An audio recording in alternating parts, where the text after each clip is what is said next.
হোঁচট খাইতেই পারে মানুষ, চলতে গিয়ে মানুষ পিছলা খায়, তাই বলে কি পিছলা খাইয়া আর সোজা হইয়া দাঁড়ায় না, না ফিরেই থাকে? তো এইটা তো উচিত, ভুল হবে।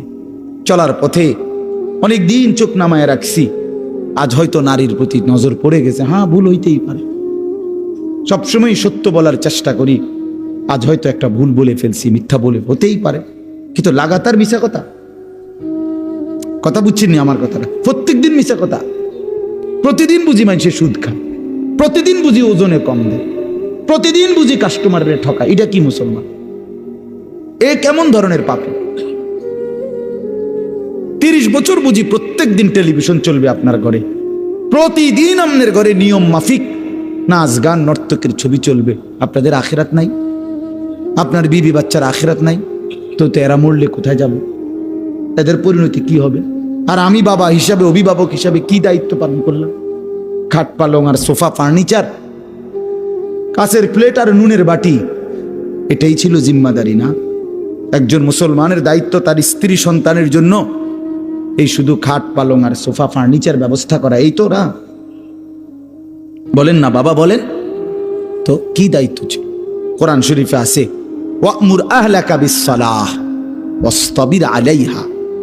আল্লাহ তাআলা বলেন, নবী আপনাকে বলছি, প্রতিটা বান্দাকে ঈমানদার বলে দেন, হে ঈমানদার, তোমরা প্রত্যেকেই নিজ নিজ পরিবারের সদস্যদেরকে নামাজের আদেশ করো। এই যে জিম্মাদারি, আপনার দায়িত্ব কি আল্লাহ বলছে, ওয়াসতাবির আলাইহা, এবং তুমি নিজেও নামাজের উপরে মজবুত থাকো।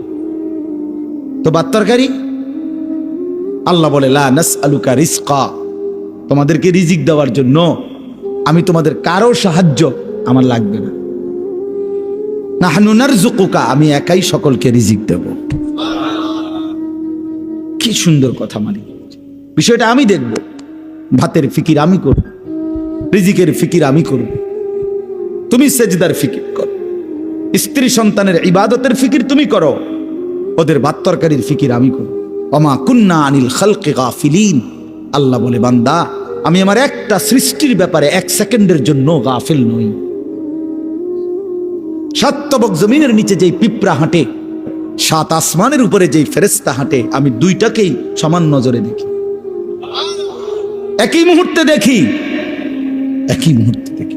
হিমালয়ের চূড়ায় আমি যখন আমার সৃষ্টি মাখলুকের রিজিক পৌঁছাই, আটলান্টিক মহাসাগরের গভীরেও তখনই রিজিক পৌঁছাই।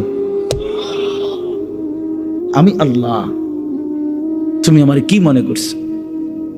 ওয়া ইম মিন শাইইন ইল্লা ইনদানা খাযাইনুহু, আল্লাহ বলেন আমার কাছে কোনো কিছুই স্টক সীমিত নয়, বড় খাজাইন, সমস্ত কিছু আমার কাছে ভান্ডারে ভান্ডারে ভান্ডারে ভান্ডারে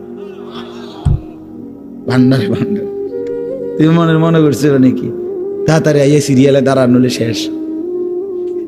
হেগো না না, ওমা নুনাজ্জিলুহু ইল্লা বিকদারিন মালুম, আল্লাহ বলেন আছে তো আমার কাছে ভান্ডারে ভান্ডারে, কিন্তু আমি নাজিল করি পরিমাণ মতো করে, একসাথে সব না, পরিমাণ করে।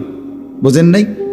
আমি বুঝে কই, মনে করেন আমরা যে অনেক মানুষের চিন্তা বয়স্ক মাঝ বয়সী লোকের, আরে আমি থাকতে যদি ঘর দুয়ার টাকা পয়সা বাইল করে দিয়ে যেতে না পারি, ফোলাগারে বিদেশ পাঠাইয়া যেমনে পারি, সুদে পারি, কিস্তিতে পারি, হ্যাঁ আমি থাকতে যদি জিফুতের লেগে কিছু ঘর দুয়ার টাকা পয়সার ব্যবস্থা করে দিয়ে যাইতে না পারি, আমি মরলে আহারে তারা কিনব। অনেক মানুষের এটা চিন্তা না, আমি মরলে তারা কিনব না, আমনে মরলে তারা সবাই ক্ষুধা বহন খাইব, আমনে মরলে পৃথিবীতে ভাত বন্ধ। না না, এই শেষ ভাত আমনের আমলে, এরপরে শুধু বন দিয়ে আর চা দিয়ে ভিজিয়ে খাবো সবাই, হাবটাই শুধু একবার খাওয়াই না। ওনার আমলেই শুধু পৃথিবীতে কাম কাজ আর সব বন্ধ। এরপরে এই জন্য আল্লাহ বলে, বান্দা রে আমার কাছে আছে, টেনশন করো না, আমার কাছে আছে ভান্ডারে ভান্ডারে, কিন্তু আমি একসাথে দেখলে তো সংরক্ষণ করতে পারবা না। এই জন্য আমি আল্লাহ যখন যা প্রয়োজন পরিমাণ মতো নাজিল করে থাকি। তোমার উপরে রহম করি বলে, তোমার উপরে দয়া করেছি বলে দেই, তুমি এমন শুরু করছো কা? তোমার দাদা মরে যাওয়ার পরে তুমি কি মরছুনি? তাইলে এই পৃথিবীতে আগের মানুষ মরে যাওয়ার কারণে কি পরের মানুষগুলো মরে গেছে? তো আমি মরলে তারা কষ্ট পাইবে কেন? কথা বোঝেন না? গত 100 বছর আগের মানুষ যারা মরে গেছে, 300 বছর আগের যারা মানুষ মরে গেছে, তো তাদের কারণে আমগো কি অসুবিধা হয়েছে? তার আমি মরে গেলে আমার পরবর্তী জেনারেশনের কি অসুবিধা হবে? হায়াত থাকলে রিজিক আছে, হায়াত থাকলে কি আছে? এই জন্য আমি আপনাদের কাছে অনুরোধ করলাম, ভাই দয়া করে আমরা প্রত্যেকেই এই কথাটা, এই যে কয়জন আল্লাহর বান্দা বসছেন, চাচারা, বাবারা, নওজোয়ান ছেলে তোমরা, আমার ভাই, নিজেকে আমরা মুসলমান মনে করি, আল্লাহ আমাদেরকে এই দৌলত দিছেন। আমরা যদি আল্লাহকে ভুলে যাই, আখিরাতকে ভুলে যাই, বিশ্বাস আল্লাহর কসম, তাহলে আর আমাদের জীবনের কোনো মূল্য থাকে না। আমি শক্ত বললাম আর কি, কিন্তু বাস্তবতা এটাই, মানুষের কোনো পরিচয় থাকে না। কোরআন শরীফে একেবারে আমি বললে রাগ করার কিছু নাই, কোরআন শরীফে স্পষ্ট আছে। আল্লাহ বলছেন, যে মনের ইচ্ছা মতো চলে, আমার হুকুমের খেলাফ, নিজের মনে যা চায় তাই চলে, কসম আল্লাহর, আল্লাহ বলছে, হে নবী শুনেন, সে কোনো মানুষ না, ইনহুম ইল্লা কাল আনআম, সে শুধুই জানোয়ার।